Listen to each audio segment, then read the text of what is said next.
have to have my coffee.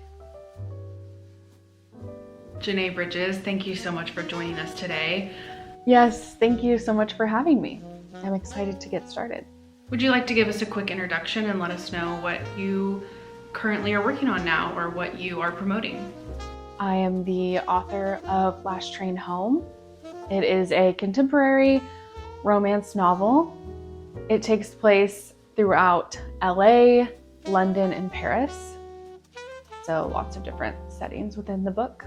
Last Train Home debuted July 17th of this year. Can you tell us what the inspiration was for Last Train Home? The inspiration for Last Train Home was essentially, I'm going to start by saying, I think as writers, at least for me, a lot of the story comes from our subconscious. Like, yes, we have a good sense of imagination and we can take inspiration from the outside world, but I think a lot of times that coincides with some kind of subconscious thought that is on loop a lot of times, and we kind of mix that with our imagination to create a story. And I definitely think that was the case for Last Train Home. Last Train Home was definitely inspired by the person that I was in high school and just right out of graduating high school. I thought all of these silly things about life because I hadn't really lived it. Part of it was just in the DNA of who I am. And I think part of it was just these, immature ideals we have in our head because, when you're young, you know everything, right? And so it was really just my ideals around love and career and being successful in life, kind of from the lens of a 19-year-old.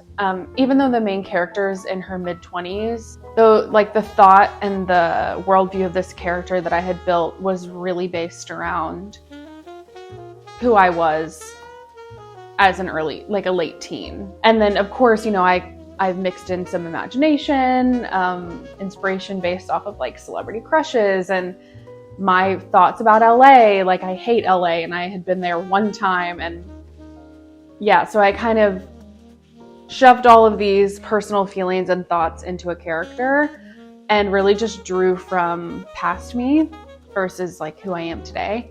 Because the overall theme of Last Train Home is that you can have it all.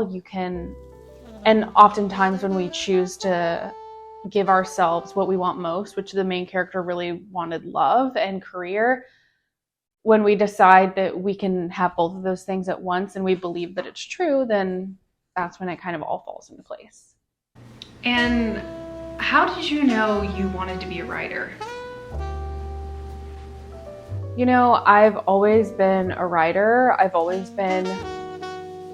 just always been creative, and I found during 2020 that was a really good time to kind of just play around with that creativity that I had kind of let go by the wayside in some ways.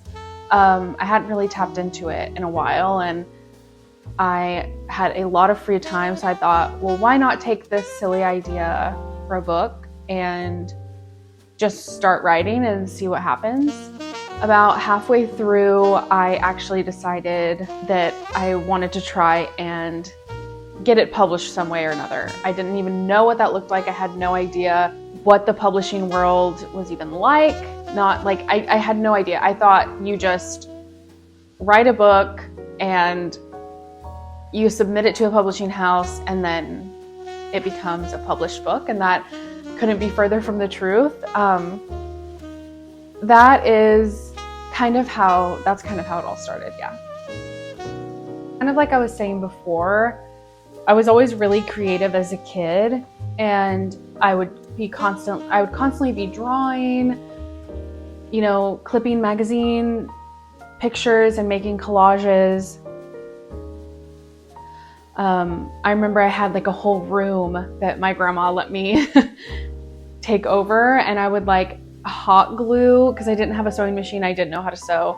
I would hot glue like fabric together and cut up old clothes and create new things, and then I would like pin them on the wall and make her come and look. Like it was almost like this art display. So I've always been really creative. I think just as we get older, sometimes life causes us to really lose touch with that creative side and like that inner child. And that definitely happened to me. I was on the path to be a fashion designer, and then I changed to fashion journalism. I've just always loved things that were artistic and creative. And I did do journalism in high school and really enjoyed it. But I don't know, life just kind of got in the way, and I lost sight of, I think, who I really was and trying to find my purpose. Kind of like you know, it's natural. You're in your early 20s. But I think looking back, I can see how I ended up here, and I can see how, I can see how I want this to be my career and my future. Because I don't get bored of it, and I don't know how you could get bored of it. I feel like I'm always gonna have ideas and like different things welling over. So yeah, I mean, I would write musicals as a kid. And I would write musicals based on albums that I really loved. Like, for instance, 9 in the Afternoon by Panic at the Disco. I wrote a whole musical inspired by that in pencil, like in cursive. I loved poetry. I wrote this whole story about like fairies one time. So yeah, it's always been there. Can you tell us a little bit about your creative process? What is it? What does your creative process look like? My creative process. Well, if you asked my husband, he would probably tell you that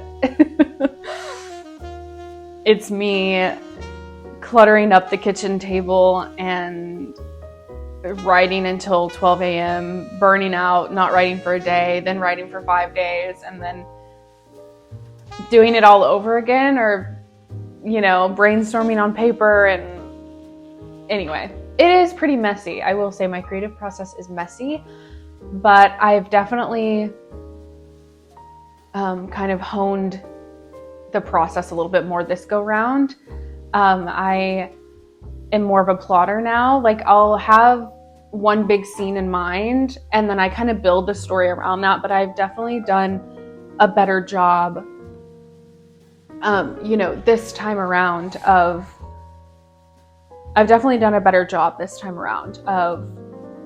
sitting down and tying all the pieces together. So I will literally have that immediate idea, keep notes in my phone.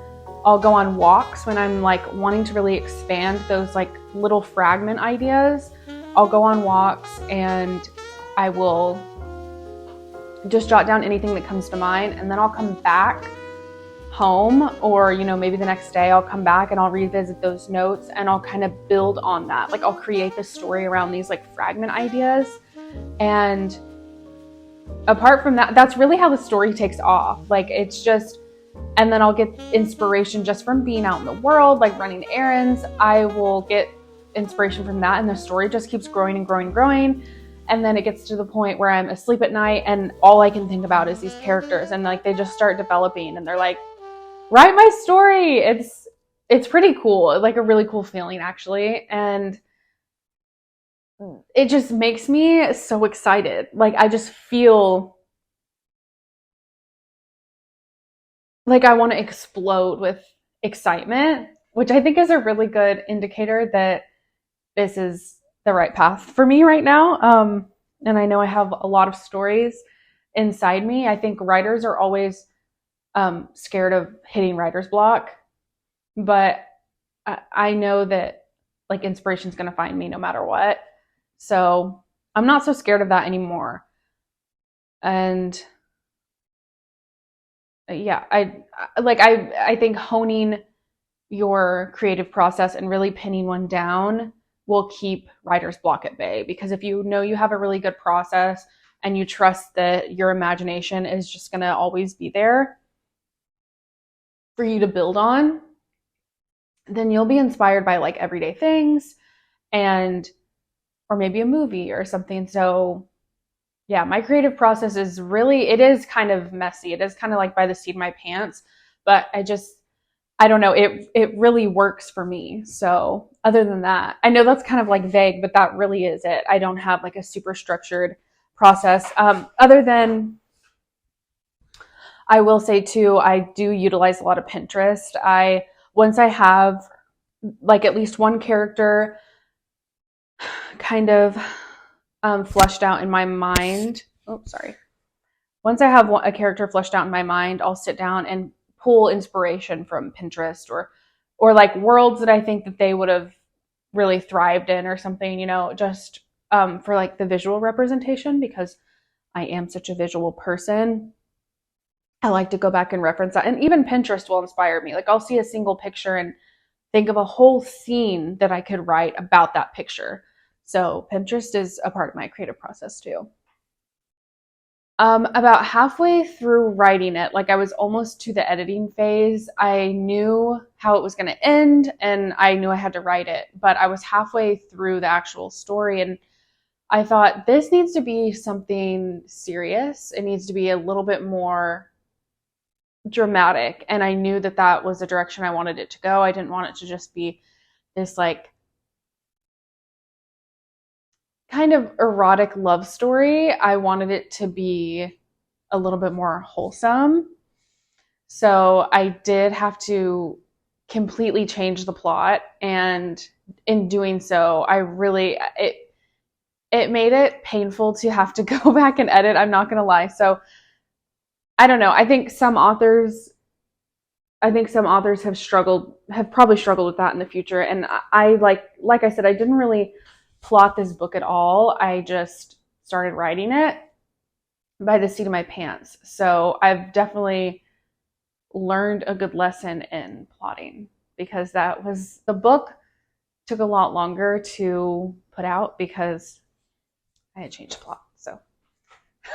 So do you think that you have to experience true love to write about it, or to write about it well?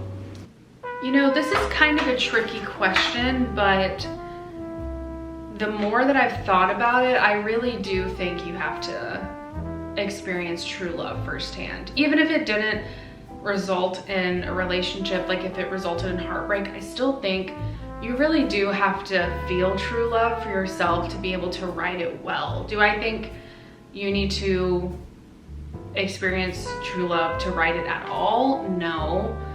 But I just think the authenticity won't be there. Like you won't really be able to convey that feeling to a reader if you haven't experienced it firsthand. I can't imagine how you would, because it is such a feeling. And even when you have experienced it, like trying to convey it is still hard sometimes because it's such a visceral thing, you know? So yeah, I do think you have to experience true love to write it really well. I do think you have to experience it. So next question, what is your favorite book? If you had to pick one book of all time that really just resonated with you and that you could read over and over again, what would it be?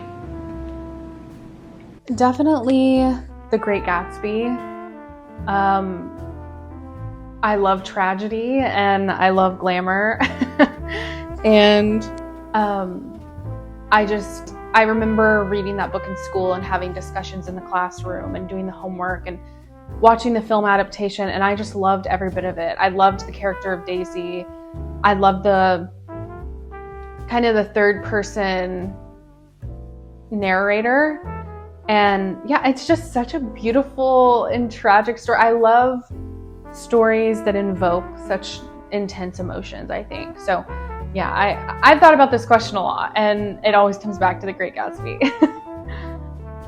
And I know tropes are all the rage right now, especially on TikTok. What is your favorite trope? My favorite trope? That's hard. I have a weird thing for like office romance. One of my friends even pointed it out. And like Last Train Home is like a little bit of that. Yeah, I really love workplace, office romance, like unlikely pairings, which I guess like office romance could also be translated to friends to lovers. I do enjoy friends to lovers more than enemies to lovers. However, this book that is coming out soon that I'm my next work is an enemies to lovers office romance. So I wanted to go outside my wheelhouse and see how I did. And what is your favorite trope to write? I know this is your debut novel, but you said you have another book on the way. I'm sure you've got a million other creative ideas brewing inside your brain. What are some of your favorite tropes to write? What do you enjoy? My favorite trope to write is, I think I'm learning now, is even though I don't really like to read enemies to lovers, I really enjoy writing enemies to lovers. I think I do it well. Yeah, I'm really enjoying writing enemies to lovers, and I think I might have one more in my repertoire, one more up my sleeve. And what exactly inspires you? I'm really inspired by just everyday life, I think. I think a lot. My mind is kind of always reeling, my head is in the clouds. Maybe that's what it means to be a creative, I don't know. But obviously, when things happen to me, I ruminate on them for a long time, whether or not that's healthy. And I think I do that to really get a sense of every perspective involved, and then kind of zoom out and really hone in on my perspective and what that means for me, and like how I'm digesting the experience, but also just even in the sense that I'm inspired by daily life in a way that means like I'll go outside for a walk. I love walking in between writing sessions, and maybe I'll write for an hour and I really just need to get up and move my body. So I'll go walk around my neighborhood, and I get a lot of inspiration from that. I'll see, I don't know, a stranger walking their dog and just kind of think like, what kind of life do they live? Like based on how they're dressed or how they act, what kind of dog that they have. That's just what my mind does. I don't know. It's almost like I care too much about other people, and it just causes me to be like wildly imaginative. So yeah, I know it might sound mundane or cheesy, but it really is everyday life that inspires me the most. The book that I'm finishing right now, the manuscript is completely done and I'm really excited for it, was actually inspired by living in this apartment building that I live in and interacting with neighbors, and yeah, like what could happen, like really just imagining these fake lives for people that I come in contact with every few days that I know nothing about. So yeah, I would say everyday life. Obviously movies. I love old movies. I'm really inspired by Hollywood romance, like old Hollywood romance, and that feeling, because I know that it's real. It's not just in the movies, and I feel really lucky that I have found it myself. So yeah, I would definitely say old Hollywood films too. And do you think you relate to any of the characters in your book? I mean, I obviously relate to Jess because she was slightly based on younger me. So I do relate to her. But other than that, I really don't relate. No, I don't relate to any of the characters. And with that being said, do you plan to expand your work into other tropes or other genres? I do think I want to explore different tropes and genres for sure. I didn't really know how writing enemies to lovers would be for me since I don't read a lot of it, but I was wildly impressed with how fun it was. And I do know that I would like to write other genres. I think it would be really fun to delve into fantasy. I love fantasy. I love ACOTAR, Harry Potter, different things like that, different worlds. So yeah, I definitely think I would like to dip my toe into some other genres for sure.